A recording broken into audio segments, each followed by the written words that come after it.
G'day and welcome to the Ball Boys Fantasy Basketball Podcast. Today we're doing another 12-team mock draft, 9 categories head-to-head. I'm picking at pick 3. Let's go! Jordan open. Chicago with the lead. Bryant to shot. Not a game. We talking about practice. LeBron James with no regard for human life. Irresponsible. Back out to Allen. His three-pointer. Bang! Curry for 3. Wow! Unbelievable. Making it rain in New York. We the North are now we the champions. Not the destination, it's the journey. Mamba out.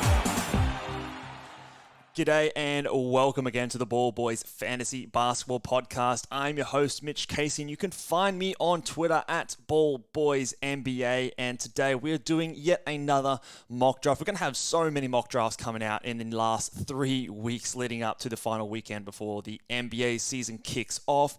Today, I'm going to be picking at pick 3, and I'm going to start to do, I've been doing a lot of mock drafts, and I've been picking at different spots, but I'm going to continue to do a lot of 12-team, 9-category head-to-head mock drafts, because those are by far the most popular.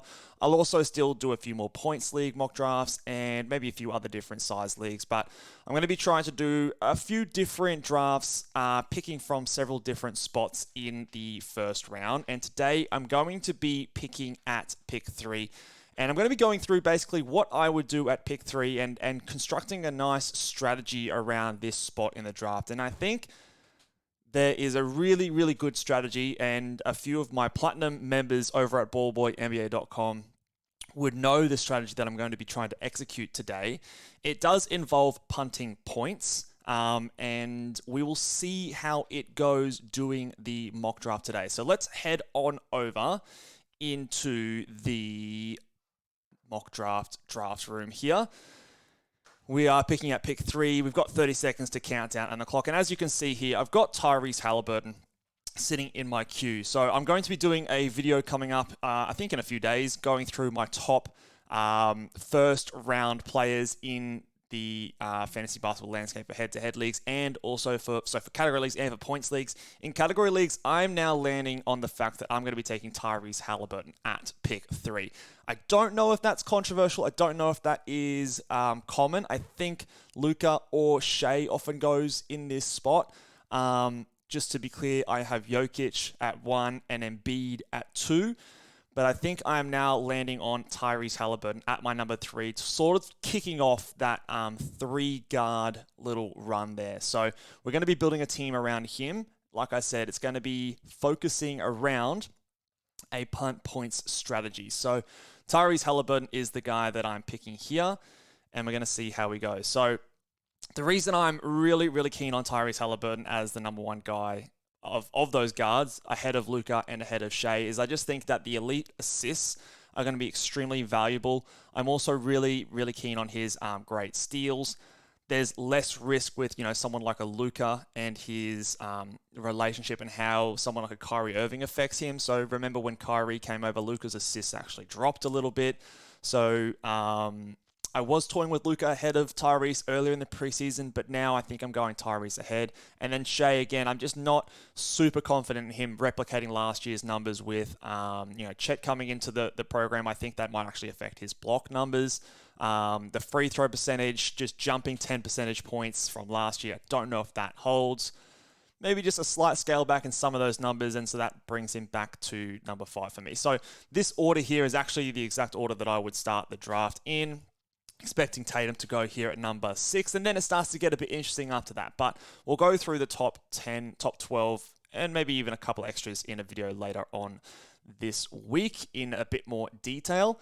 Space Jam really winding down the clock. He says he's in the draft room, so he's going with Steph Curry over Jason Tatum. Okay, interesting. That's quite spicy.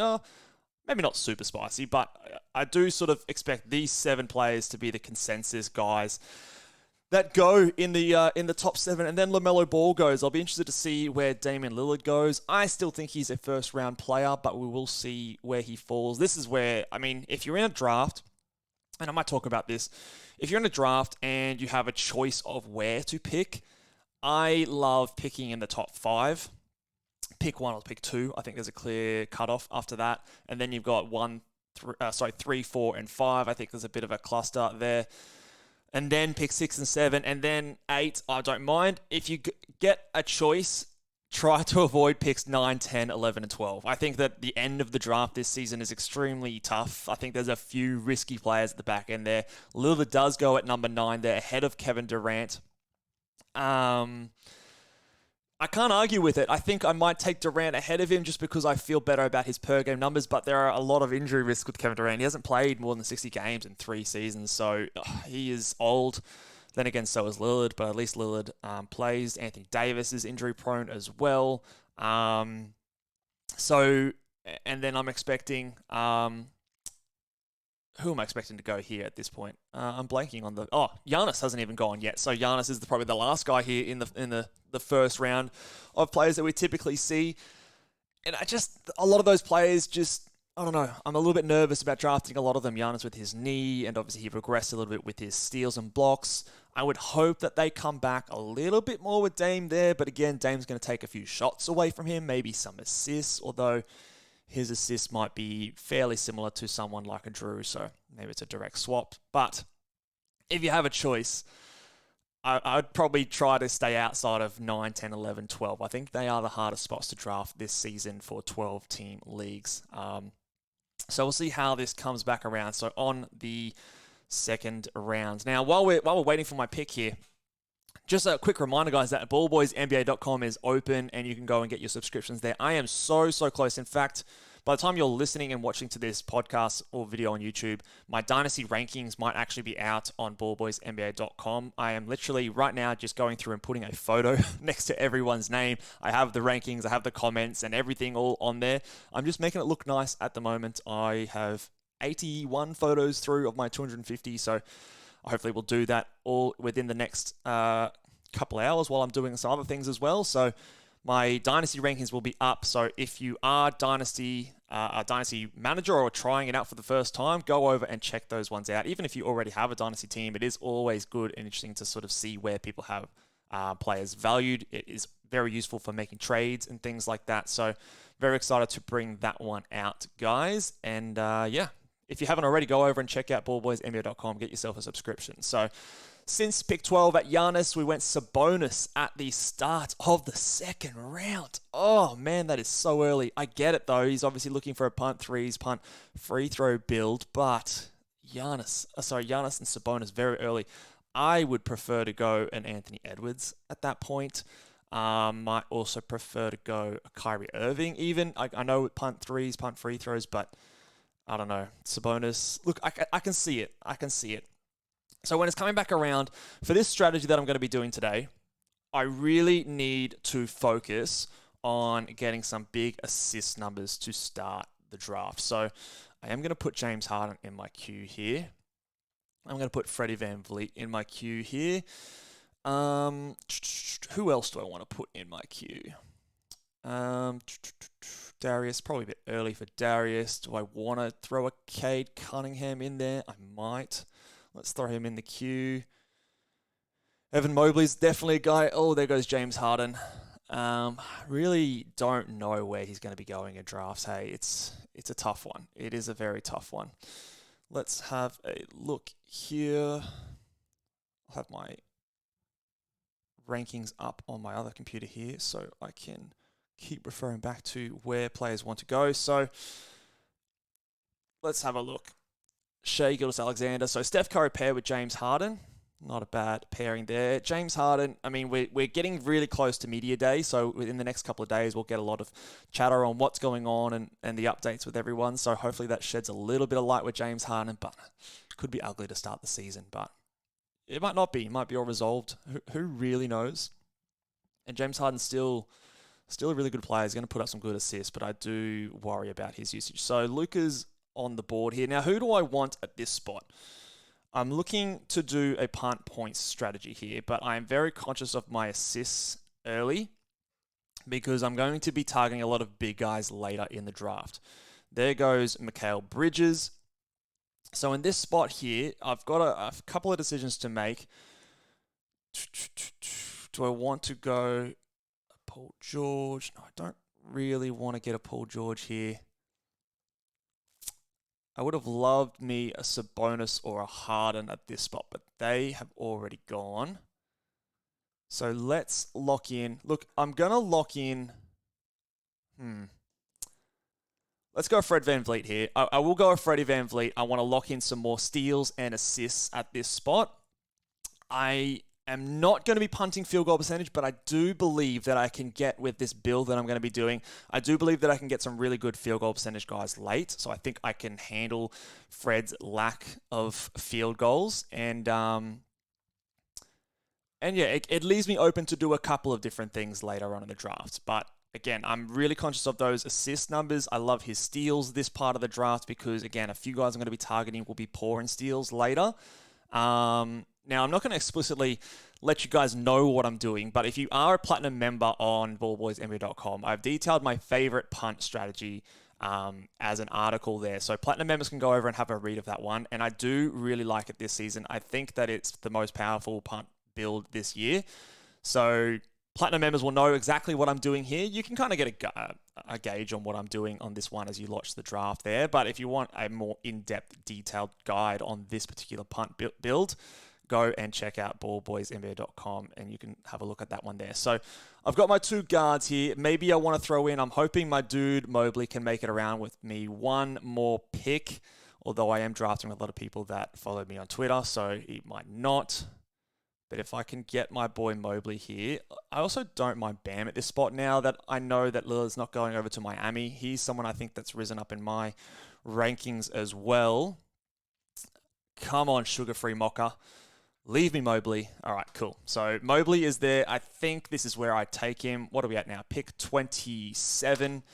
Again, in this build, he is going to rebound. He's going to give me assists from the center-eligible player. He's going to give me a steal per game. I think the blocks are going to be at 1.6 to 1.8 per game. Efficiency from the field to help me with Fred VanVleet. So this is where I'm going to draft my boy Evan Mobley. So to start off the draft, I'm pretty strong, very, very strong in assists. I'm very strong in steals. I've now got a decent shot blocker. Haliburton as a point guard is very efficient from the field, and Mobley is obviously a good field goal percentage guy. Fred drags me down, but like I said, I have a few players that I think I can get later in the draft to help me with that. And then, yeah, Bam goes right after me. So Bam was another guy I was considering, but he doesn't give me the blocks that Mobley will provide. Maybe slightly some more assists, although, I don't know, Mobley, I'm really, really big on Mobley, as I'm sure a lot of you guys are aware this season. So we will see. So again, if I am just planning ahead here, it's a fair while before my next pick. But we can start to chuck on a few other guys here. De'Aaron Fox, Garland, DeJounte Murray. Who else might I like? I really do want to get some strong assists. Josh Giddey's a guy I want to target later.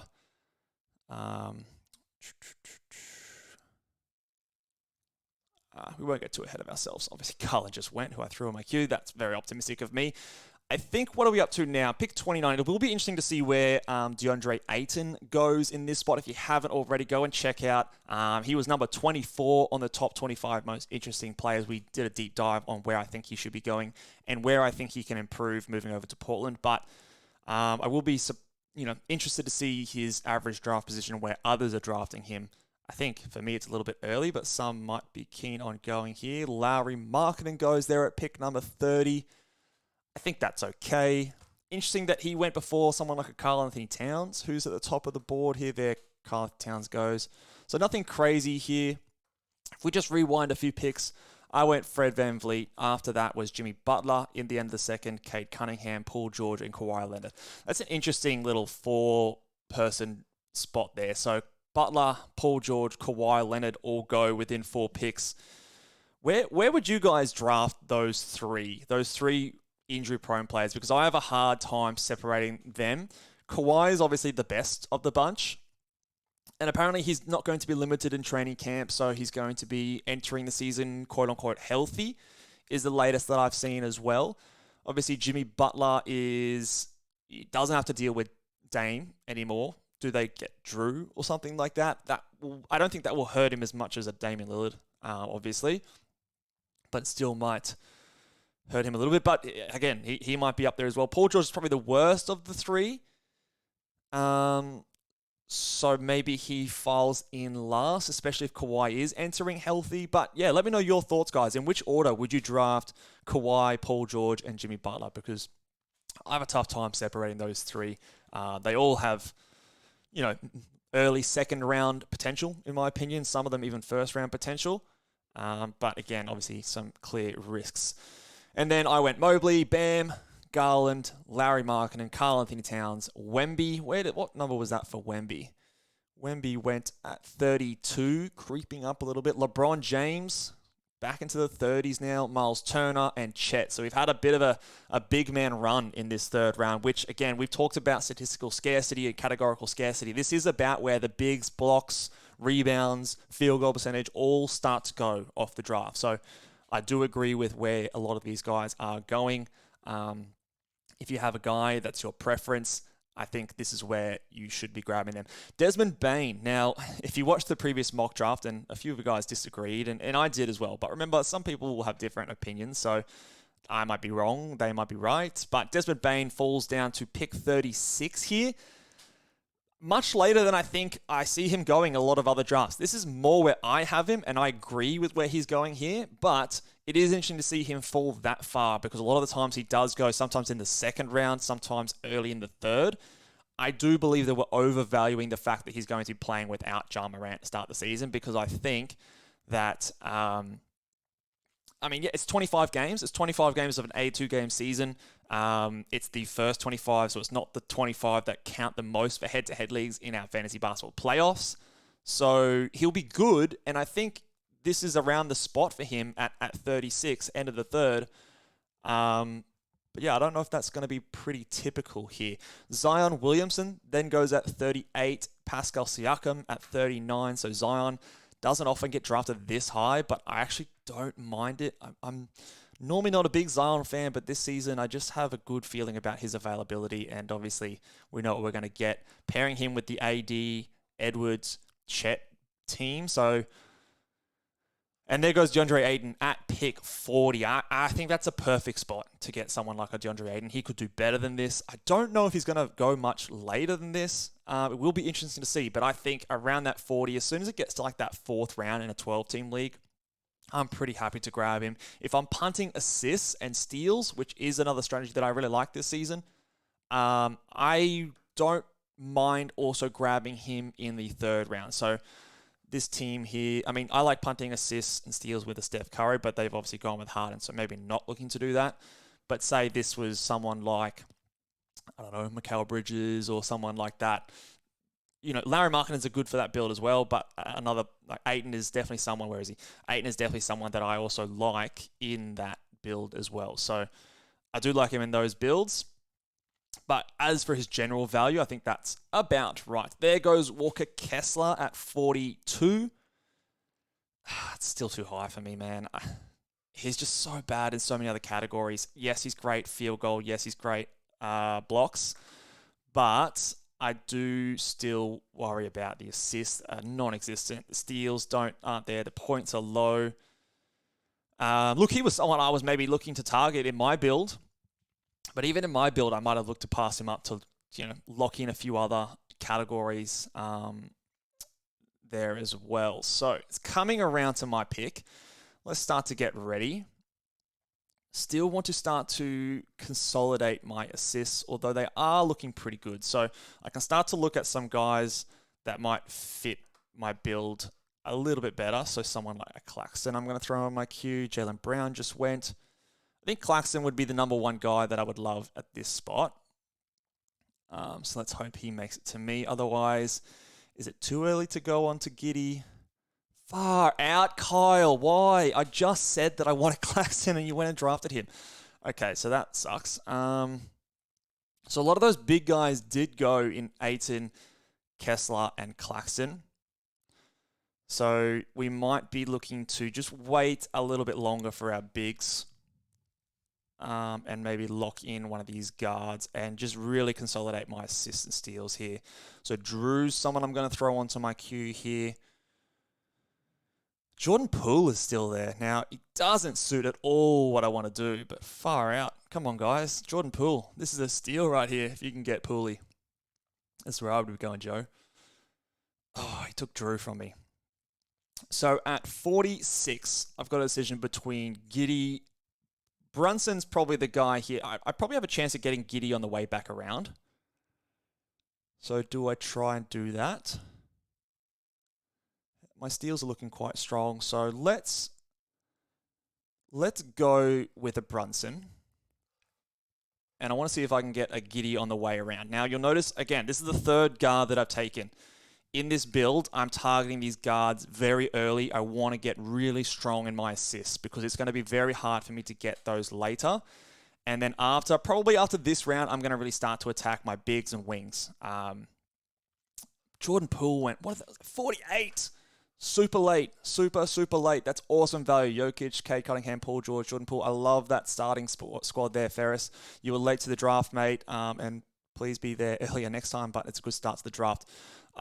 Jordan Poole, man, even if you're not punting field goals, that's a great spot. And obviously you've got Jokic there, so he can basically cover that out. So I want Giddey in this next spot. Again, on a just pure value sense, it's too high for Giddey. But I'm going to continue to preach that rankings, and if you haven't already, if you're late to the preseason and you're just watching all these sleepers, busts, and mock drafts videos, that's all well and good. But I would also very much encourage you to go back and watch my more strategic videos regarding punting strategies. Also, my video on fantasy basketball rankings, and do they actually mean anything? I think that's a very important strategy video for a lot of people to view, which will actually make you a better drafter than just looking at busts and sleepers. Because a lot of those videos, because a lot of us do it, because a lot of people view it, a lot of people watch those videos, they get the most clicks. And there is a lot to be gained out of those ones as well. But simply labeling someone a bust or a sleeper is kind of misleading because, especially when you're entering more competitive fantasy basketball leagues, it's all about team building. It's all about building on strengths, in my opinion. Like in category leagues, points leagues, obviously you just drafting the best player. But in category leagues, it's about building a team. It's about building a team that makes sense, having a lot of strengths on your team, consolidating those areas so that you can, win week to week. It's all about winning 1 week at a time. So now on this build, I've gone Tyrese, Fred VanVleet, Mobley, Brunson, and Giddey. My assists are astronomically strong at this point. I've got a really solid big guy in Mobley to sort of establish there. But now, this is where I really want to start to target some of my big guys. So I've deliberately, in this build, left some of the maybe huge ranking guys. If you go over to Basketball Monster, you punt points, a lot of these big guys are going to come up. But I can get a lot of those guys late as well. So this is where I'm going to start to really lock down, not him, no, a few of these big guys. So I'm going to just get a few of my favorite targets at this point up on the board. Marky Williams. I love Jalen Duren. I love, who else do I love? Gafford. He's someone that's going to go in there. I don't love him, but again, Jarrett Allen, although did he just go? Oh, he went after Giddey, so he's gone. Şengün, if he makes it around to me. Vucevic, even though I think he's a bust. Again, if he gets back to me, that would be a fine spot. Gobert is someone I'm really happy to grab. There goes Vucevic. John Collins much later. Wendell Carter. There's just so many. Okongwu. So this is where I'm going to really make up a lot of those guys, even Clint Capella later. So all of these guys are going to be targets for me. Mitchell Robinson, Robert Williams. These guys are all going to be big targets for me later on in the draft. I'll throw on my mate Ben Simmons in the list is there as well. Nurkic, super late, if I can have a look at him. So I'm going to be trying to target a lot of these guys later in the draft as well, because I've gone super heavy and super hard on my guards. I will also need to grab some wings. That makes sense if I can get them at a good spot. So we'll see how we go with that. Another thing I'm going to have to be conscious of is just keeping my steals up as well. I've done pretty well with Haliburton and Fred VanVleet to start the draft, so I don't need to concentrate too heavily on that just yet, and I can get steals later. But it is something I do also want to keep in mind. So I'll throw Jalen Williams onto my queue as well. Who else do I want to put on my queue just in case they fall? Devin Vassell doesn't really do what I want to do, but it does give me steals. Let's have a look further down. Tyus Jones is a guy that if I can get him at the right time. Markelle Fultz is a guy that I like if I can get at the right time. Okay, cool. I think if one of these like Claxton, Kessler, Ayton types fell to me at this spot, I would have sacrificed one of the guards to get a player like that instead of a Brunson or a Giddey.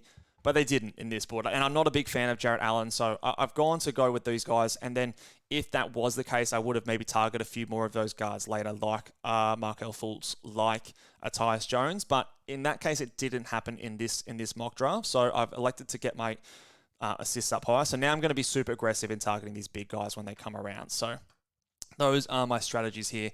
If you aren't, just to recap, so after I've taken Giddey, we went Jarrett Allen, Scotty Barnes, Bradley Beal, OG Anunoby, Nikola Vucevic, DeMar DeRozan, Şengün, Tyrese Maxey. That's good value on Tyrese Maxey, I think, actually. Where did he go?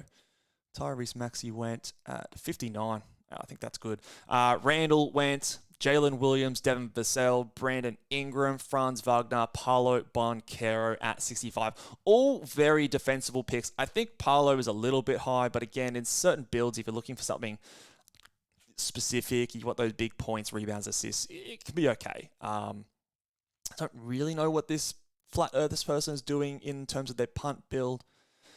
I mean, maybe punting the field goal percentage would be my guess. And just hoping that the free throws from Paolo doesn't kill you. Yeah, I think that's okay. Shit, Jakob went. I really did want Jakob to get to me. So that was at 66. He normally does last a little bit longer, so he was definitely someone that I was hoping gets to me. The next guy I really want to get to me is Rudy Gobert. So fingers crossed now that I've just said that, he's definitely going to go. He's definitely going to go. What have I got? 1, 2, 3 spots for him to make it. Come on, Space Jam. Let's make a pick. Make a pick, Space Jam.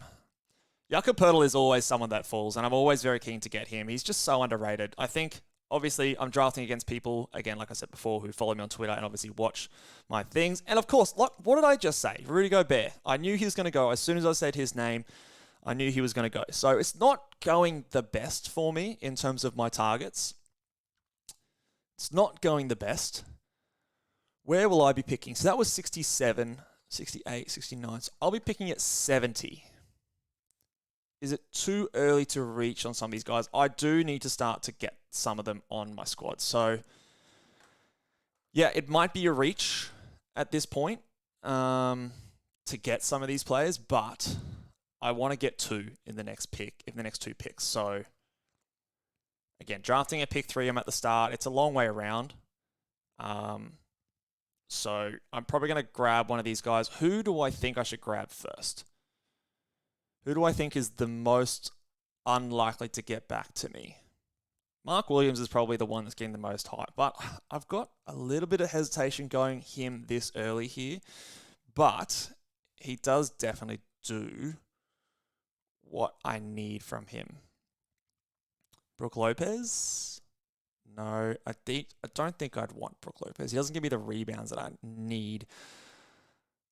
I like Jalen Duren the most out of all of these guys left, but I'm going to go with Mark Williams because I think he's the guy that usually goes the earliest. But I think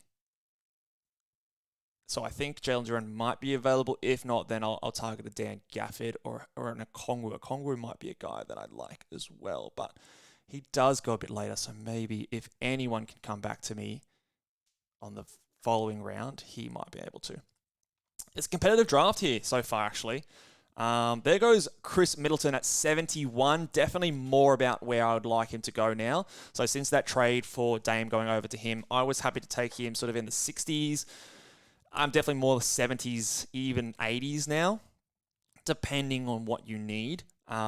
He just doesn't really have much upside with Dame there anymore, just because those shots are definitely going to be more in Dame and Giannis's hands. Anthony Simons at 72, too early for me. I know I might be in the minority in that opinion. I know a lot of other people are pretty big on Simons around this spot. I actually just don't see the upside for him to beat this. He'll give you lots of points and threes. I think that's fine, but I don't think I see super high upside in assists. He's a terrible rebounder, 0 blocks. The steals aren't good.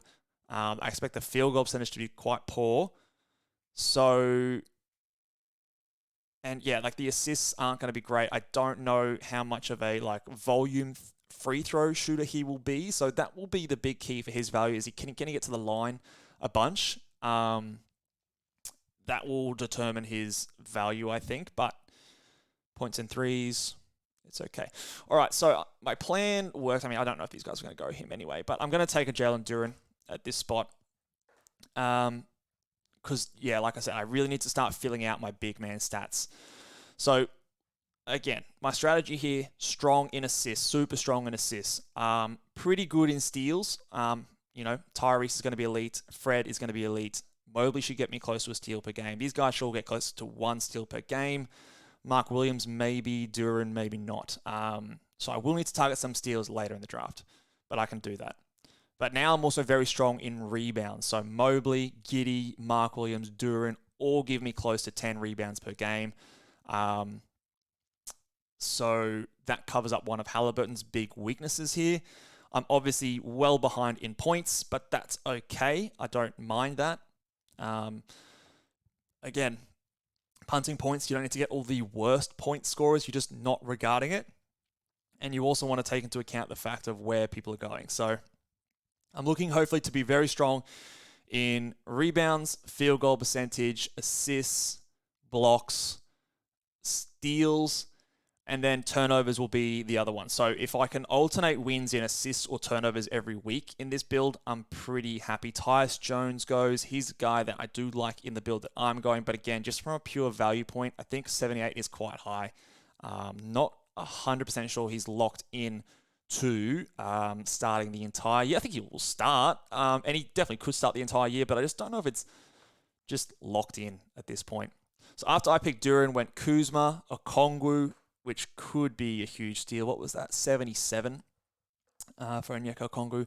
Tyus Jones, Terry Rozier, Brook Lopez, and then Danny Gafford. So this is where a lot of those bigs... Now, earlier in the preseason, these bigs were going later than this. So we do need to watch that. We do need to watch that how high some of these guys do go. I mean, where I drafted Mark Williams is as high as I'd want to take him. I would much prefer to get a Gobert or a Jakob Poeltl, who went a few spots earlier, just for the certainty in their role. I've seen them do it before. I haven't seen Williams and do this before. So the strategy that I've wanted to do has not been ideal so far because of a few key players going before me at this pick 3 spot. So ideally, if I was getting Tyrese Haliburton at pick 5, I might have had more success here. But I still think if we see how we go, we can do pretty well in this strategy here. After Daniel Gafford went Derek White and then Klay Thompson at 83. I actually really like Klay Thompson this year in those punt assist steals builds. I know he cops a lot of flack, but he's still good. He's still really good. He still puts up 40-point games every once in a while. It doesn't excite people because he's older and he's had a couple of huge injuries, but I don't know. I think he gets probably pushed too far down as a result of that. Markelle Fultz goes to finish the 7th round, followed up by Marcus Smart. So big assist and steals at that turn there for Orange AD. So he's got a punt free throw build. The Bane pick there is a bit weird in that build, but otherwise he's trying to keep up his points, it looks like. Probably needs some steals, although he did get that with his last 3 picks. So I like that. I like that squad there, Orange. This is a really strong draft, actually, so far. I think there's been a lot of smart people in the room here. So very competitive, in my opinion. I'm going to continue to need to source some blocks because I haven't got anyone who's been truly elite. I'm hoping for a step forward for Williams and Duran, Mobley, but I do still need to get some blocks. So, actually, while I remember, as a flyer for later, I'll just make sure he's in my queue. John Collins is a guy I'm interested in taking around this spot. He sometimes falls quite late. Don't know if he's going to get to me. But he's someone I'd love to grab later, maybe in this next pick. Clint Capella is someone I'm also interested in. Probably need to fill out a few of my forwards. We'll see how we go with that. Again, I've got two guys here who are center eligible only, so I do need some forward. Jalen Green goes. Where was that? 89. I don't know, man. I'm off on Jalen Green. Buddy Hield is another one here. Buddy Hield at 88, I cannot get around. I had him outside the 100 before the trade request. I haven't really actually moved him all that far. He could actually go to a better situation, but we'll have to just wait and see. I expect him to come off the bench. And then the news broke out basically saying he wants a trade because he was going to come off the bench. If he goes to a team, say like a Milwaukee, and he gets that starting job, then that spot there is okay. But if he goes somewhere where he's kind of in and out, starting lineup, 20, 25 minutes per game, I think there's some real downside at that pick there. And he's not the most diverse fantasy player anyway. So, yeah. Miles Bridges comes off the board at number 90, which I think is a great spot for him. He was the most recent player on the top 25 most interesting. Now, again, shit bloke. Not someone that you necessarily want to cheer for, but again, he was he was number 31 2 seasons ago. Remember, in a -1 setting, though, he was only just top 50. So if you take into account punt builds and head-to-head leagues, he's not quite as valuable as that ranking might suggest. But at 90, well, then, yeah, you've got about 40 spots of value up your sleeve there. Oh, and John Collins does make it to me. So I'm very interested in what John Collins can do this season. I think 2 years ago he was top 50. 3 or 4 years ago he was top 20. I'm not expecting that, but I do think that we can get a step forward for Johnny Collins here. So I like getting him. And this is why, if you go back and through my list here, this is why I targeted assists so heavily, because these last three guys are going to give me bugger all in assists. So I needed to really build up that strength later, so I can really get these guys here. My field goal percentage is looking insanely strong now, even despite having a Fred VanVleet in my squad, because I've got Duran, Collins, Mark Williams, Tyrese is good, Evan Mobley is good. Giddey was a strong point guard for field goals. Brunson was solid there as well. So despite having Fred VanVleet on my team, my field goal percentage is very good, which is why I felt comfortable taking him there.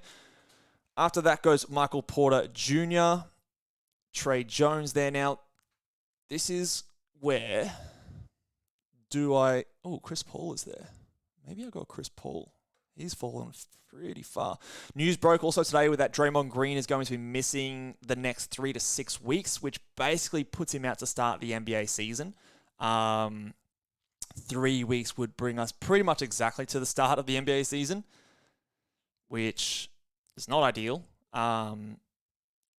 I would expect maybe a month. So maybe he misses a week or 2, I would expect. So does that boost someone like a Chris Paul? It looks like he's going to start as well. Ooh, okay, so Chris Paul. Do I go Chris Paul? What are we at? 98? I'll be picking at 99. Yeah, I'm going to take Chris Paul here. Chris Paul at 99. I'm not big on Chris Paul, but damn, 99? Let's do that. Absolutely. I can also move Giddey to my forward spot here. So let's move Chris Paul to one of my starting guards. So that all works out. Yeah, that's a clutch pick, actually. Chris Paul, again, if I get him at 99, it disappoints me. And even if, I don't want to drop him, but even if I have to because he's just bad and he gets traded and he's 38 years old and his body falls apart, it's not the end of the world at 99. Yeah, I'm surprised to see him fall that far, actually. I was all set to take Ben Simmons, but don't think I need to. Okay. So this is where I need to start to lock in that last category for me, which is steals. I do still need some blocks, though. I'm not as strong in blocks as I'd want to be.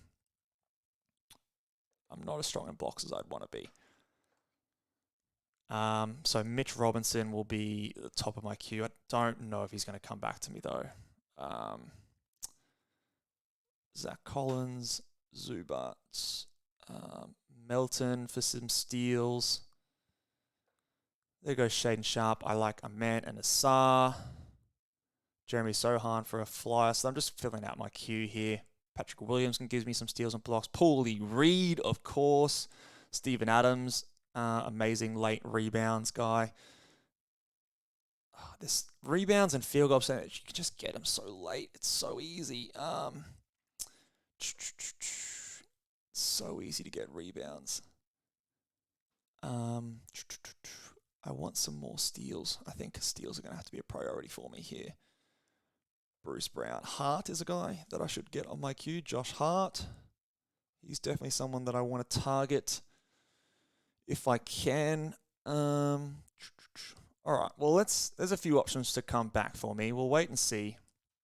Tyrese, I'll throw him on the queue as a late round flyer. Okay, there's plenty of guys there. Hopefully I'll get a few to come back to me. Kevon Looney, late. If I can get him.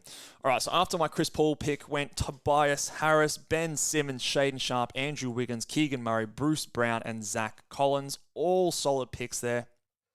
Yeah, I mean, I think this has been a very competitive draft so far. Only a few picks that I really disagree with. Nurkic there goes at 107. What do you guys think about Scoot Henderson going at this spot? Where did he go? Because some people, I imagine, will take him much earlier than this. So at 97, that's pretty much bang on where I would like to get him. I think since that Damian Lillard trade, I worry that some people might be looking to take him earlier than that, thinking that obviously he's going to catapult himself up with that trade from Dame. In my projections, if anyone checks that over on Basketball Monster, there goes Mitch Robinson. Not Basketball Monster. Checks over at ballboysnba.com. My projections already showed what I expected to happen with, because we kind of knew Damian Lillard was going to get traded. We didn't necessarily know exactly for what to come back, but we also still don't know for what they're going to get back for Drew Holiday. So we still are waiting on that news, but I do really expect that Scoot's going to play 30 minutes a night his rookie season, and he's going to be... They're going to put the ball in his hands a lot. Shit, there goes Paul Reed at 110. This is, again, if you're a big Paul Reed fan, this is about the spot that if you want to reach, this is as high as I would want to reach for, because you get him in your last starting spot, which means that when you go into the bench spots, which is normally flyer zone, you maybe want to get one more solid starting guy. So maybe someone that's a bit more boring, a bit more low ceiling, high floor, bit more solid and safe because you've just gone one round earlier on your fly picks. I don't mind that. Depending on whether or not you need what he gives you or not, which is steals, blocks, field goal percentage, and rebounds. So if you want what he can provide you, which on this team with Anthony Davis, it looks like he does. He wants that type of player. Going at this spot, I think, is okay. I probably wouldn't want to go around earlier. So he's probably gone as early as I'd want to go, but I'm okay with it at that point because you've just filled out your starting roster spot now, and you can take a safer player with your next pick. All right, D'Angelo Russell went. Josh Hart went. A few of my guys going here. Blocks. So here's a learning for this mock draft here. So again, the reason we do these mock drafts, again, is just to learn some things. So maybe I could have gone a little bit higher on some more elite blocks guys earlier. So maybe instead of a Brunson, I could have gone... Which way did that go? I went this way. Okay, so Brunson, I'd already missed out on Claxton and Kessler. Yeah, that really hurt me. That did really hurt me. Gobert and Pirtle went before. Shit. Maybe instead of a Fred VanVleet, I could have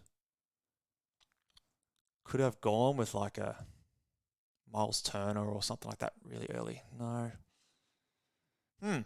just hasn't come out for me too well. Maybe instead of a Duran, a Gafford, but again, I like Duran a bit more.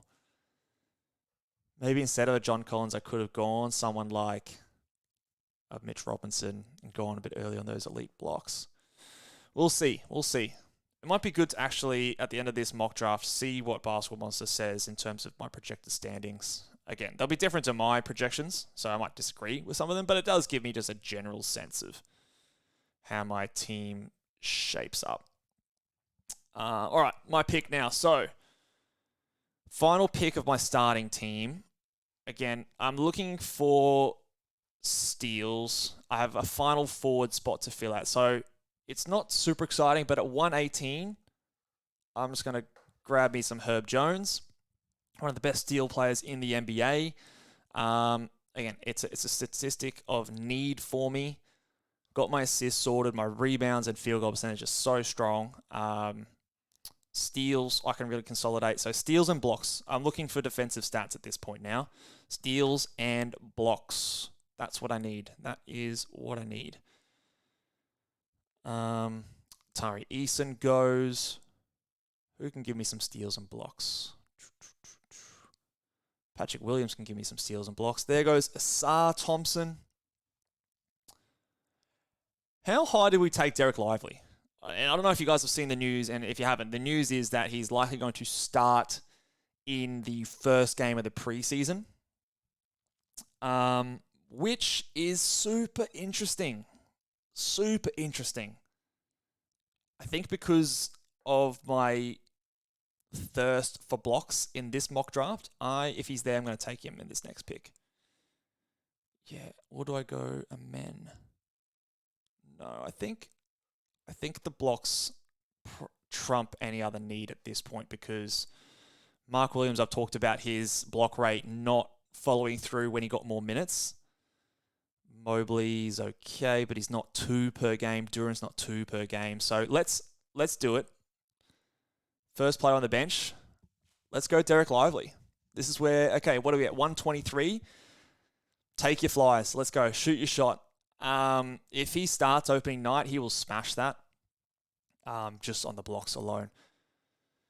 So I think with that recent news and for what I'm looking for, look, I still am skeptical that he's going to start opening night, but just the more we see him start during the preseason, I think I saw somewhere, I can't remember who said it, but expect for the Mavs to start on opening night the first, like whoever starts that first preseason game is likely to be their starting roster or starting lineup for the first regular season game. Now, I seriously doubt that Olivia Maxon's Prosper, or whatever, how you pronounce his name, is going to be their starting guy. They must really just hate Josh Green because surely you start Josh Green over Omax there. But Lively's the interesting one.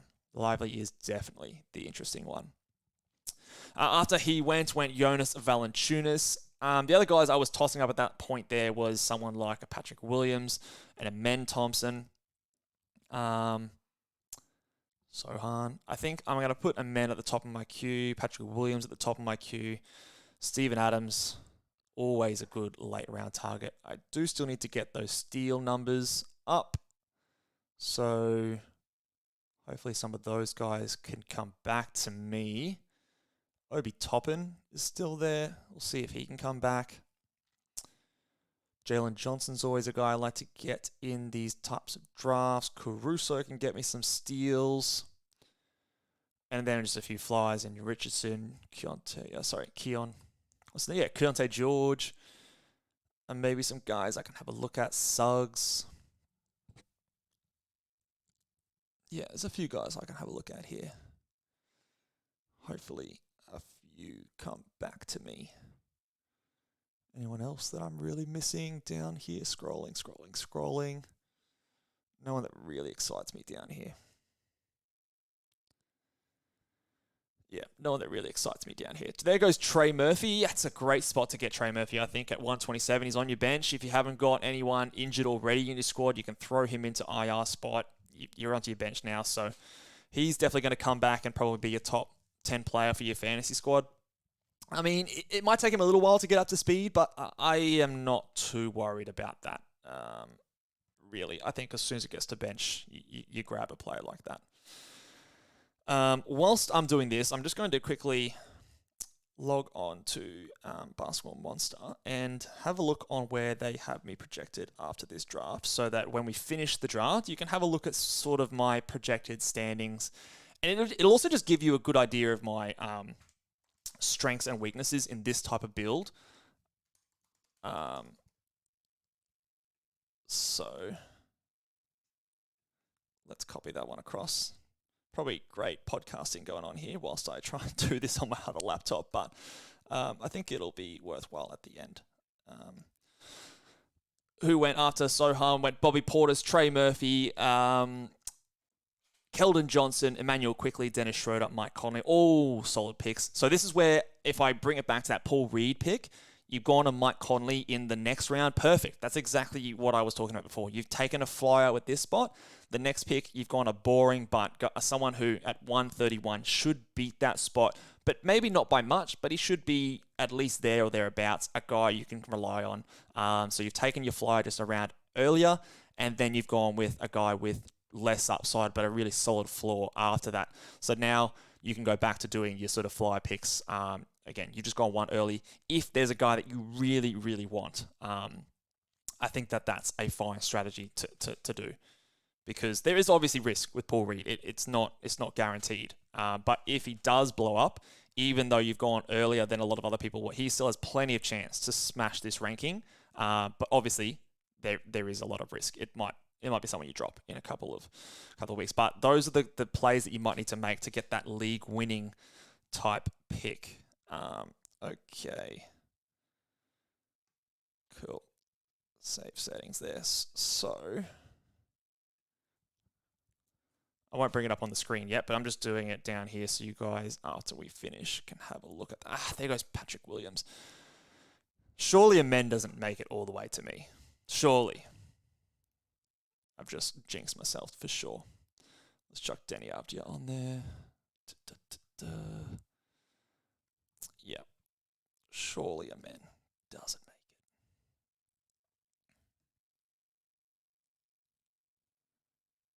it. Okay.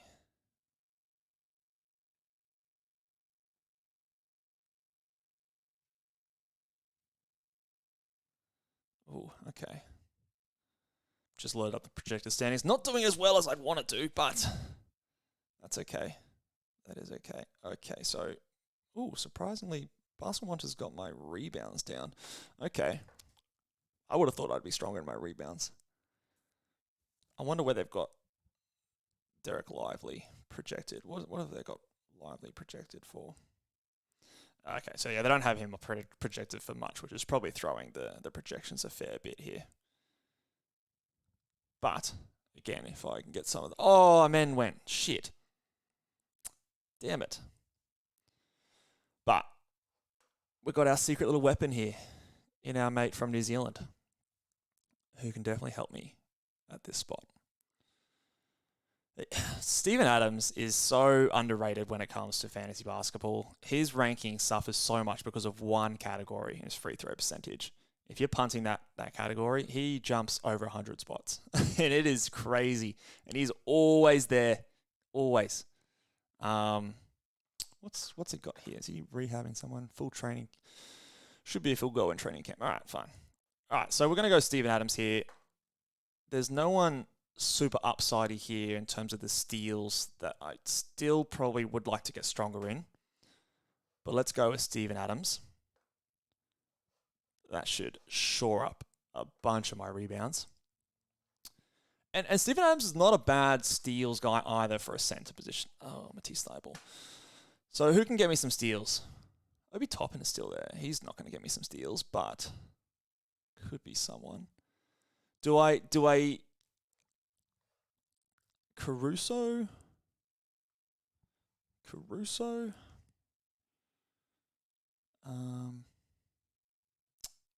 He'll get me steals, but is he worthy of a flyer pick at this point? Jalen Johnson? I really would have liked a man to make it to me, but that was probably a pipe dream. Is there anyone that I really like as a flyer? I mean, I don't love a lot of these guys as flyer picks.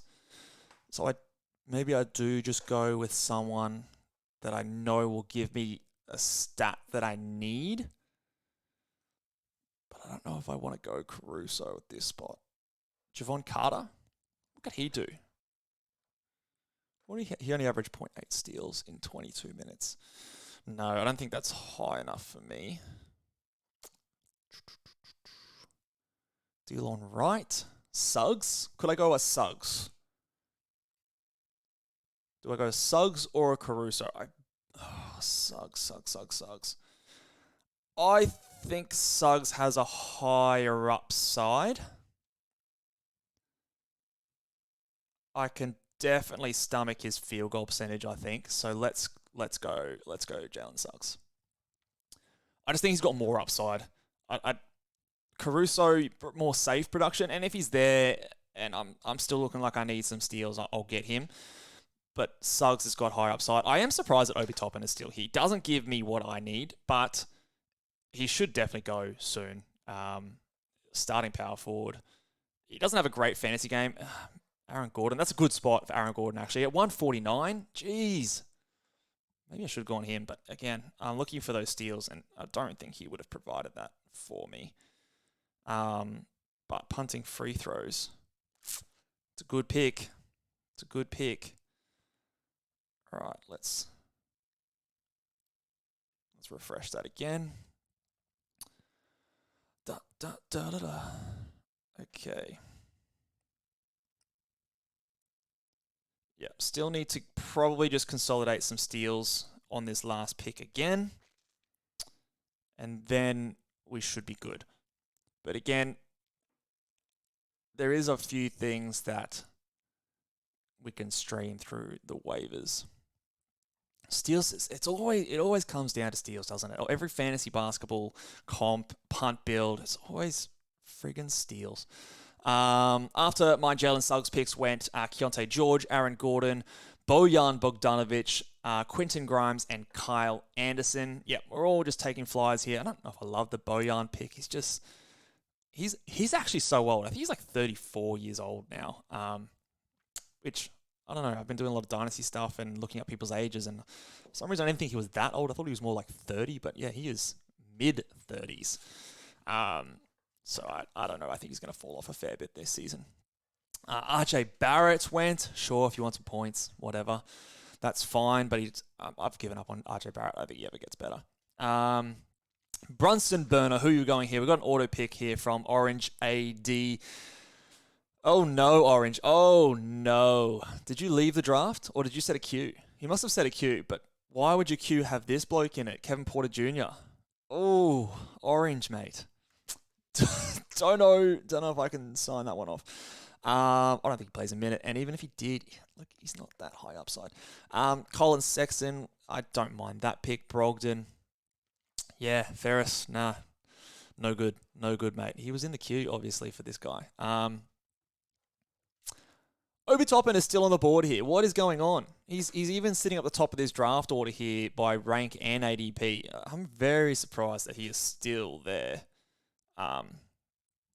Very surprised.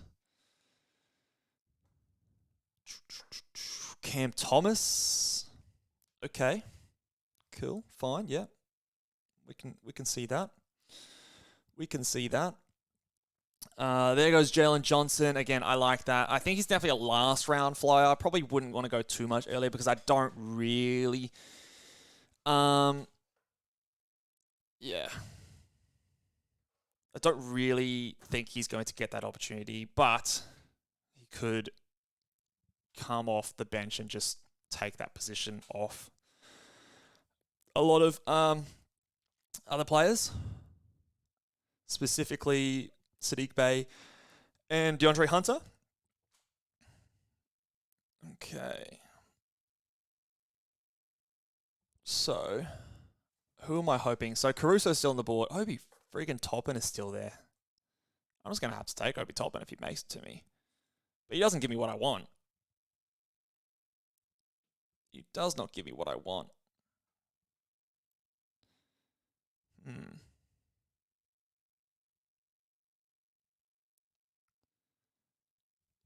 Who are we got here? Come on, let's finish it up, guys. It's the last, it's the last round. Let's not think too much about these picks.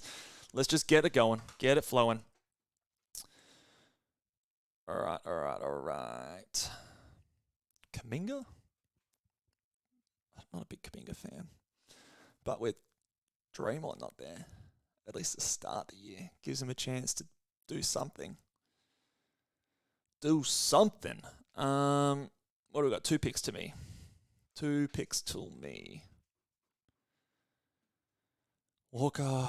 Man, I'm just going to have to go Obi Toppin here because if he's not making it, like, I think Caruso gives me more what I need, but again, it won't look as good when it comes to, and I'll show you in a second, these projections, because obviously Caruso is going to help me more with my projections, but I think I could probably stream him in, to be honest.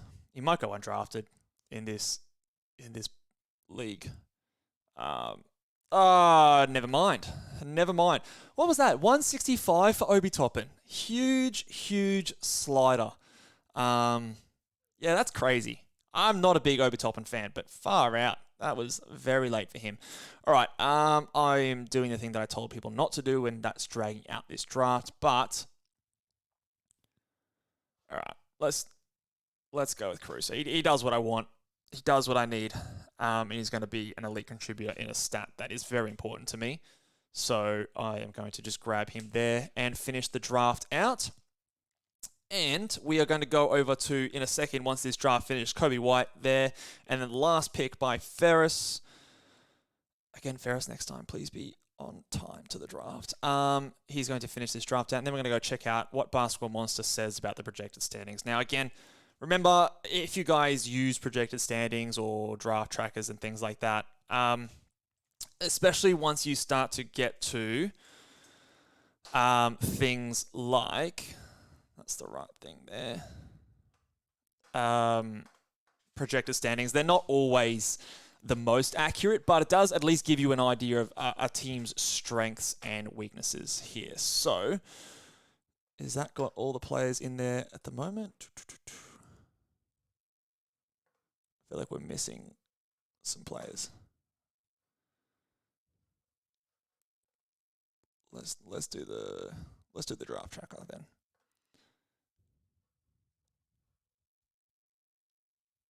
See if I can get this. Sorry. Okay, yeah, this looks more like what we should be looking at here. So that's got all my players in there, Steve. Yeah, Caruso's there. Okay, cool. So this is where we're looking at the projected standings. So if you just look at my team here, I'm looking extremely strong in rebounds, steals, blocks, field goal percentage. My turnovers are really good. My assists are strong enough that I'm going to beat a lot of teams. So if you look at through here, I'm beating 1, 2, 3, 4, 5, 6, 7 teams in assists. The teams I'm losing to in assists, I am winning in turnovers. So I'm winning turnovers to this player who obviously went really hard in assists, but I'm beating you in turnovers, really hard in assists, beating you in turnovers. Some teams, I'm actually beating you in both because players like Chris Paul, players like Tyrese Haliburton have an excellent assist to turnover ratio. I've punted the points and I've also punted the threes, although I am still beating some teams that went really hard and a punt, free throws, and threes build. I can still pick up a win there. So beating most teams except for, there's a few teams here. Ferris, who's going to just get me on steals. As you can tell, I was a bit nervous about those steals later, but again, very up and down stat. So we'll see how that turns out. I am losing steals and rebounds here to Orange. So Orange was that punt, threes, and free throw build. So he's the only team that I'm beating in free throw percentage. So that is an interesting one. What's his threes expected to be? His threes are better than mine. So that's a tough matchup for me. But otherwise, I'm beating everyone else. So beating everyone except for 3 teams, 2 of them of which it's going to come down to a very close battle in rebounds and a very close battle in steals. This Orange AD team, which we did comment and say did very well, will be a tough matchup for me. Has this got... this is missing a few players, so that's not accurate. Okay, so that's not accurate. So this is... Actually, if I because I know this is a little bit more accurate in most cases. If I can just hit update roster, I wonder if that will fix it. Come on. Update rosters. Give me everyone. Alex Caruso, yeah, okay. So according to this one here, similar kind of story. I've dropped back a bit, but again, yeah, losing to 1, 2, 3 teams. Yeah, similar sort of story. Again, super strong in rebounds, blocks, field goal percentage, and turnovers. My assists and steals, assists. Again, I'm kind of trading assists or turnovers, winning each week. Again, it does really come down to steals for a lot of these teams, and some other teams that again went really heavy on the rebounds probably get me as well. So if we go back into the draft room, some learnings from this draft. Hopefully, if I had gone things my way, I would have liked to see a Claxton or a Walker Kessler or even an Ayton fall to me here in this 4th round. Sometimes in your drafts that will happen, and then I could have swapped out one of these guys for a big guy and meant that I didn't have to go one of these 3 later, and I could have substituted one of them out for a player like a Fultz or someone like a Tyus Jones. I took Chris Paul here, but one of my late round targets in this build is also a Ben Simmons. So perhaps that would have meant I could have got him instead of a Chris Paul or someone like that later. So I really would have preferred a Claxton or a Walker Kessler at that spot, and I really would have preferred a Gobert or a Pirtle at that spot, just to get a bit more certainty in those blocks and rebounds this season as well. But otherwise, I am pretty happy with how it went. The Derek Lively thing is someone that could be a game changer for me. If he comes out and plays 26 minutes per night starting, he could really catapult me up a lot of those rankings. And again, the steals, they're going to come down to it. Hopefully, I can either stream some of that off the waiver wire, or Suggs really shows something. Caruso can maintain his consistent minutes. Otherwise, I'm just going to be churning through that last roster spot to get those steals. But that is sort of the punt build that I really do like this season. This was a very, very strong draft, in my opinion. So even up against people who do know what they're doing and drafted very well, I do still think that I've come out at a pretty good spot towards the top of the standings. And of course, a lot of things can happen between now and fantasy basketball playoffs. So I'm in the mix. I'm pretty happy with that. But let me know what you guys think down below on how I did with this team build. Again, very different team build than I think a lot of you might have tried before. Punting threes, punting points, and punting free throw percentage, despite starting with someone who's good at a lot of those things.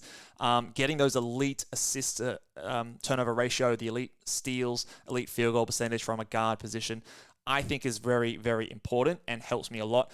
Also underrated, I get some decent blocks from my guards as well. So probably wasn't factoring that into my decision making earlier, but I do actually get some decent blocks from those two as well, getting more than half a block per game from them. So the projections, again, my projections would be a little bit different to that, so hopefully it comes out a little bit better.